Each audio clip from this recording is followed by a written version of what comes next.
driving down the road, we can get lost in our thoughts, worrying about chores, problems, maybe even dinner.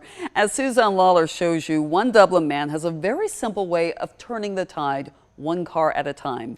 In this story that comes straight from the heart. If honks measured happiness, Herman Melton is a hit. Oh, he goes out here every day. When he does that for me, I mean, it's a warm welcome. You might call him the ambassador of Bellevue Avenue.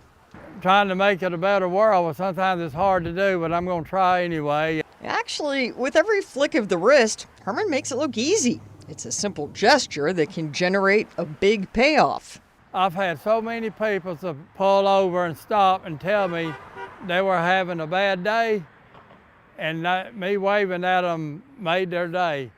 Herman lives at a senior living care facility nearby. He just walks out and comes out on the sidewalk, does his thing. And his sister says he's getting some notoriety around town. People recognize him at the grocery store. I've been to a restaurant and a couple of people there say, "I know you, you're the guy that waves." The greeter in his golden years is also an artist. He's sold a few, but if you want one, chances are he'll just give it to you. Now he's a troublemaker. He's afraid somebody's gonna get his bamboos, I guess. He's a nice guy in every sense of the word, and part of his mindful mission is to combat things he's seen in his past. I run into a lot of people that was mean, and I didn't want to be the same way. Not a chance. We was bringing him some paint and some brushes. Brianna Franks heard Herman liked to paint, and she figures this is just a small investment into the man that gives her so much.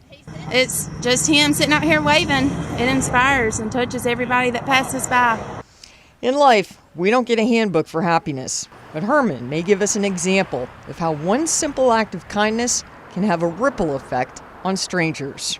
I always say, Lord bless them, everybody coming this way.